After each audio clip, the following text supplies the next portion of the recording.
Group পর্বের শেষ ম্যাচে ইন্ডিয়ার বিপক্ষে ম্যাচটা ড্র করলেও সাব অনূর্ধ্ব-20 চ্যাম্পিয়নশিপের সেমিফাইনালের টিকিট নিশ্চিত করে ফেলেছে বাংলাদেশ অনূর্ধ্ব-20 দল।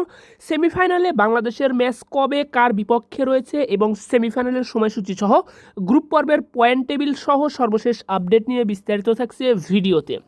আসসালামু আলাইকুম, ওয়াইন শপ বিডি প্রেজেন্টস সাব অনূর্ধ্ব-20 চ্যাম্পিয়নশিপ পয়েন্ট টেবিল আপডেটে আপনাকে স্বাগত। 7 দলের অংশগ্রহণে শুরু হয়েছিল সাব অনূর্ধ্ব-20 চ্যাম্পিয়নশিপ 2026-এর আসর, যেখানে গ্রুপ পর্বের খেলা শেষে 3টা দল বাদ পড়েছে, 4টা দল জায়গা পেয়েছে সেমিফাইনালে। ইতিমধ্যেই সেই 4 দলের খাতায় নাম লিখিয়েছে বাংলাদেশও। পয়েন্ট টেবিল সহ বিস্তারিত বিষয় দেখার আগে পূর্ববর্তী ম্যাচগুলোর ফলাফল দেখে নেব এক নজরে। যেখানে 25 মার্চ অনুষ্ঠিত হওয়া 2টা ম্যাচের মাঝে প্রথম ম্যাচে শ্রীলঙ্কাকে 1-0 গোলের ব্যবধানে হারিয়েছিল নেপাল। দ্বিতীয় ম্যাচটি গোলশূন্য ব্যবধানে ড্র হয়েছে ভুটান ও মালদ্বীপস এর মাঝে। এরপর 26 মার্চ একটিমাত্রই ম্যাচ অনুষ্ঠিত হয়েছিল, যেখানে ইন্ডিয়া মাঠে নেমেছিল পাকিস্তানের বিপক্ষে। এই ম্যাচে পাকিস্তানকে 3-0 গোলের ব্যবধানে হারিয়েছিল ইন্ডিয়া। এরপর 27 মার্চ দিন আবারও 2টা ম্যাচ অনুষ্ঠিত হয় গ্রুপ এতে থাকা দলগুলোর মাঝে, যেখানে নেপাল ও মালদ্বীপস এর মধ্যকার ম্যাচটা 1-1 গোলে ড্র হয় এবং দিনের দ্বিতীয় ম্যাচ ভুটান ও শ্রীলঙ্কার মধ্যকার ম্যাচটিতে শ্রীলঙ্কাকে 1-0 গোলের ব্যবধানে হারিয়েছিল ভুটান। সর্বশেষ আজ 28 মার্চ একটিমাত্র ম্যাচ অনুষ্ঠিত হয়েছে, যেটি গ্রুপ পর্বের শেষ ম্যাচ। এই ম্যাচে ইন্ডিয়া ও বাংলাদেশের মধ্যকার ম্যাচটি 1-1 গোলে ড্র হয়েছে। মূলত বাংলাদেশ বনাম ইন্ডিয়ার মধ্যকার এই ম্যাচটি দিয়েই গ্রুপ পর্বের সকল খেলা শেষ হয়েছে এবং গ্রুপ পর্বের খেলা শেষে 4টা দল চূড়ান্ত হয়েছে সেমিফাইনালের জন্য। চলুন এক নজরে আমরা দেখে নেই পয়েন্ট টেবিলে কোন দলের অবস্থান কোথায়, কোন দলগুলো গেল সেমিফাইনালে। তো অবশ্যই ভিডিওতে একটি লাইক দিয়ে চ্যানেলটি সাবস্ক্রাইব করবেন, ফেসবুক পেজটি ফলো দিতে ভুলবেন না খেলাধুলার নিয়মিত আপডেটগুলো সবার আগে পেতে।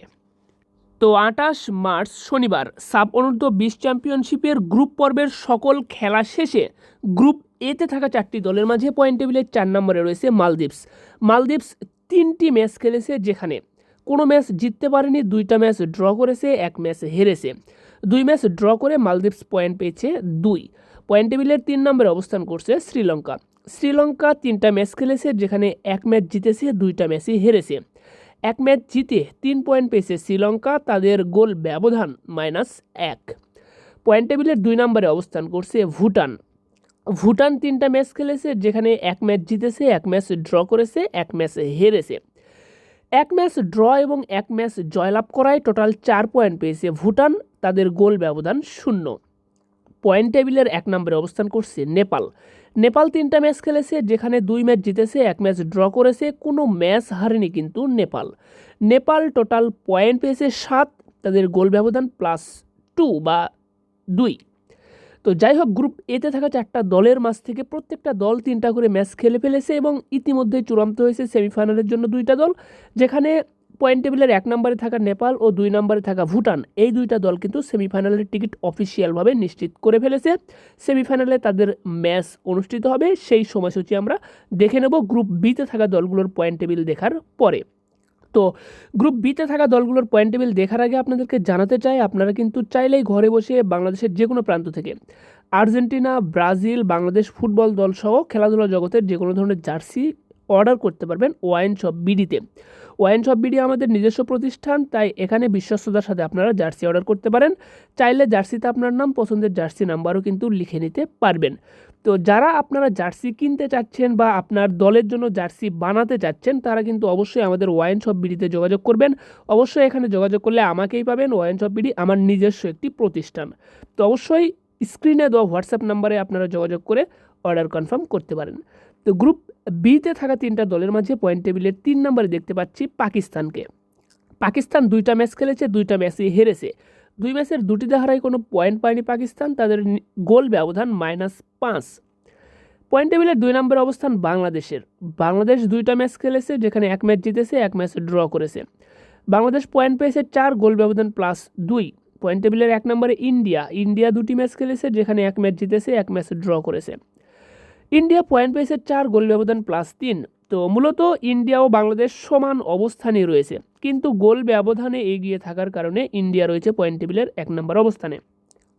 তো গোল ব্যবধানের এখানে পার্থক্যটা হয়েছে মূলত পাকিস্তানের বিপক্ষে যে ম্যাচটা নিয়ে। এখানে বাংলাদেশ পাকিস্তানের বিপক্ষে 2-0 গোলের ব্যবধানে জিতেছে, ইন্ডিয়া জিতেছে 3-0 গোলের ব্যবধানে। এখানেই একটা গোলে এগিয়ে গেছে ইন্ডিয়া, যার কারণে ইন্ডিয়া 1 নম্বরে, 2 নম্বরে বাংলাদেশ। তো যাই হোক, এখান থেকে কিন্তু সেমিফাইনাল টিকিট ইন্ডিয়া ও বাংলাদেশ দুইটা দল নিশ্চিত করেছে, পাকিস্তান এখান থেকে বিদায় নিয়েছে। তো এখান থেকে সেমিফাইনালে ইন্ডিয়া, বাংলাদেশ বা বাকি যে দলগুলো রয়েছে, অর্থাৎ 4টা দলের যে ম্যাচগুলো হবে সেমিফাইনালে, এই সেমিফাইনালের ম্যাচগুলোর সময়সূচি আমরা এখন দেখে নেব এক নজরে। তো সেমিফাইনালে 2টা ম্যাচ অনুষ্ঠিত হবে, 2টা ম্যাচই রয়েছে একই দিনে, আর দিনটা হলো 1 এপ্রিল বুধবার। 1 এপ্রিল বুধবার প্রথম সেমিফাইনাল ম্যাচে বাংলাদেশ মাঠে নামবে নেপাল এর বিপক্ষে। ম্যাচটা শুরু হবে বাংলাদেশ সময় বিকাল 4:45 এবং দ্বিতীয় সেমিফাইনাল ম্যাচ যেটা রয়েছে, ইন্ডিয়া মাঠে নামবে ভুটান এর বিপক্ষে। এই ম্যাচটা শুরু হবে বাংলাদেশ সময় সন্ধ্যা 9:30। তো এই 2টা ম্যাচের মধ্য দিয়ে কিন্তু চূড়ান্ত হবে কোন 2টা দল খেলবে ফাইনালে। তো বাংলাদেশ যদি নেপালকে হারাতে পারে তাহলে অবশ্যই বাংলাদেশ ফাইনালে যাবে। এদিকে ভারত ও ভুটানের মধ্যকার ম্যাচে যে দল জিতবে সে যাবে ফাইনালে। তো নেপাল কিন্তু এখনও টুর্নামেন্টে একটা ম্যাচও হারেনি, বাংলাদেশও একটা ম্যাচও হারেনি। তো অবশ্যই বাংলাদেশ বনাম নেপালের মধ্যকার ম্যাচটা অনেকটাই ফাইট হবে। আমরা অবশ্যই চাইবো বাংলাদেশ যেন নেপালকে হারিয়ে ফাইনালে জায়গা নিশ্চিত করে এবং ফাইনালে প্রতিপক্ষ যেই হোক না কেন তাকে যেন বড় ব্যবধানে হারিয়ে চ্যাম্পিয়ন হতে পারে বাংলাদেশ, কারণ গত আসরেও কিন্তু বাংলাদেশ চ্যাম্পিয়ন হয়েছিল। তো আশা করছি ব্যাক টু ব্যাক জয়ের ধারা অব্যাহত থাকবে বাংলাদেশের, সেই প্রত্যাশাই থাকবে।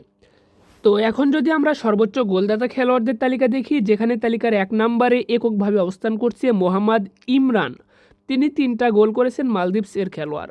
এছাড়াও তালিকার 2 নম্বরে অবস্থান করছে কিন্তু 5 জন খেলোয়াড়, যার মাঝে একজন রয়েছে বাংলাদেশি খেলোয়াড়, তিনি হলো রোনান সুলিভান। তিনি 2টা গোল করে এই সেরা গোলদাতা খেলোয়াড়দের তালিকায় অবস্থান করছে। এছাড়াও একটা মাত্র গোল করে বাংলাদেশি খেলোয়াড়দের মাঝে রয়েছেন আব্দুল, তিনি কিন্তু এই তালিকায় অবস্থান করেছেন এবং আজকের ম্যাচেই কিন্তু তিনি গোল করেছেন। রোনান সুলিভানের করা কর্নার কিক থেকে আপনার ডিরেক্ট শ্যুট করে কিন্তু গোল করেছেন আব্দুল, 15 নম্বর জার্সি পরিহিত খেলোয়াড়। তো যাই হোক, এই ছিল কিন্তু আপনার এই সাব অনূর্ধ্ব 20 চ্যাম্পিয়নশিপের সর্বশেষ আপডেট। গ্রুপ পর্বের খেলা শেষে এখন সেমিফাইনালের খেলা বাকি মাত্র। তো অবশ্যই আপনারা বাংলাদেশকে সমর্থন করবেন, সেই সাথে আপনারা বাংলাদেশ ফুটবল দলের জার্সি ঘরে বসে বাংলাদেশের যে কোনো প্রান্ত থেকে অর্ডার করতে পারবেন আমাদের ওয়াইন শপ বিডিতে। চাইলে জার্সিতে আপনার নাম, পছন্দের জার্সি নাম্বারও লিখে নিতে পারবেন।